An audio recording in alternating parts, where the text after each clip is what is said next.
Colonel-General Leonid Ivashov, chairman of the All Russian Officers' Assembly, wrote an address to the President and citizens of the Russian Federation. The main quote from the appeal from the President of the Russian Federation, where officers of Russia were demanded to abandon the criminal policy of provoking a war in which the Russian Federation will be alone against the united forces of the West, to create conditions for the implementation of Article 3 of the Constitution of the Russian Federation and resign. Appeal of All Russian Officers' Assembly to the President and citizens of Russian Federation. Today, humanity lives in anticipation of war, and war is the inevitable loss of life, destruction, suffering of large masses of people, the destruction of the usual way of life, the violation of the system of states and peoples. A big war is a huge tragedy, someone serious crime. It so happened that Russia was at the center of the impending catastrophe, and perhaps this is the first time in its history. Previously, Russia, USSR waged for such wars as a role when there was no other way out, when the vital interests of the state and society were threatened. And what threatens the existence of Russia itself today? And there are such threats. It can be argued that there is indeed a threat. The country is the verge of completing its history. Our vital areas, including demography, are steadily degrading, and the rate of population extension is breaking words of records. And degradation is systematic in nature in any complex system, and the destruction of one of the elements can lead to the collapse of the entire system. And this, our opinion, is the main threat to the Russian Federation, but this is a threat of an internal nature emanating from the model of the state and the quality of power and the state of society. And the reasons for its formation are internal: unavailability of the model state, complete incapacity and lack of professionalism of the system of power, and administration, the passivity and the disorganization of society in this state. Any country does not live long. As for external threats, they are certainly present, but according to our expert assessment, they are not currently critical, directly threatening the system of Russian statehood, its vital interest. And the whole tragic stability is maintained. Nuclear weapons are under reliable control. NATO forces are not building up, and they are not showing threatening activity. Therefore, the situation that is being whipped and around Ukraine is first of all artificial machinery in nature for some internal forces, including the Russian Federation as a result of collapse of the USSR, in which Yeltsin took a decisive part. Ukraine became an independent state, a member of UN, and in accordance with Article 51 of the UN Charter, has the right to individual and collective defense. The leadership of the Russian Federation has not yet recognized the results of the referendum on the independence of the DPR and LPR, while at the official level for more than once, including the Minsk negotiation process, emphasized the belonging of their territories and population to Ukraine. It has been said more than once a high level about the desire to maintain normal relations with Kiev without singling out special relations with DPR and LPR.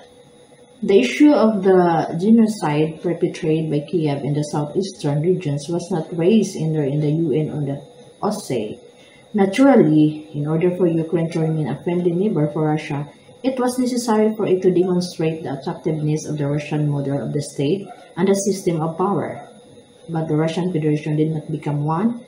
Its development model and foreign policy mechanism of international cooperation refer almost all neighbors, and not only. The accusation of the Crimea and the Sevastopol by Russia under non-recognition as Russian by the international community, and therefore the overwhelming number of states in the world still consider them to belong to Ukraine, convincingly shows the failure of the Russian foreign policy and the unattractiveness of domestic attempts to love the Russian Federation and its leadership through an ultimatum and threats of the use of force are senseless and extremely dangerous. The use of military force against Ukraine firstly will call into question the existence of Russia itself as state. Secondly, it will forever make Russians and Ukraine's mortal enemies. Thirdly, there will be thousands of dead young, healthy children on one side and other, which certainly affect the future democratic situation in our dying countries. On the battlefield, as this happens, Russian troops will face not only Ukraine military personnel, among whom there will be many Russians but also military personnel and equipment from many NATO countries and the member states of the alliance will be obliged to declare war on Russia. President of Republic of Turkey, Erdogan, clearly states which side Turkey would fight on, and it can be assumed that two Turkish field armies and fleet will be ordered to liberate the Crimea and Sevastopol and possibly invade the Caucasus. In addition, Russia will definitely be included in the category of countries that threaten peace and international security and will be subject to the heaviest sanctions, will turn into a pariah of the world community and will probably be deprived of the status of an independent state. The President and the government, the Ministry of Defense cannot fail to understand such consequences. They are not so stupid. The question arises, what are the true goals of provoking tension on the brink of war, and the possible unleashing of large-scale hostilities, and that there will be seized the number and combat composition of the groupings of troops formed by the parties, no less than 100,000 servicemen from each side. Russia exposing the eastern borders is transferring formation to the borders of Ukraine. In our opinion, the country's leadership, realizing that it is not capable of leading the country out of the systematic crisis, and this can lead to an uprising of the people and a change of power in the country. With the support of the oligarchy, corrupt officials, world media, and security forces, decided to activate the political line for the final destructions, Russian statehood, and the extermination of the indigenous population of the country.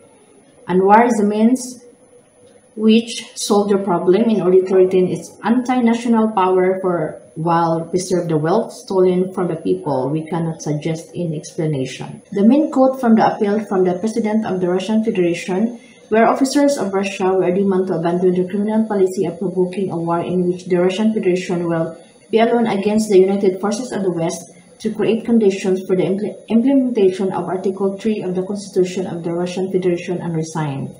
Anti-war statements. The anti-war manifesto of Leonid Ivashov, of course, is not unique. On January 30, a blog on the website of the radio station Echo Moscow published a statement of the supporters of peace against the party of war in the Russian leadership. It says that citizens of Russia are quickly becoming hostage of criminal adventurism, which is joining Russia's foreign policy line. But no one asked the citizens of Russia, and there is no public discussion.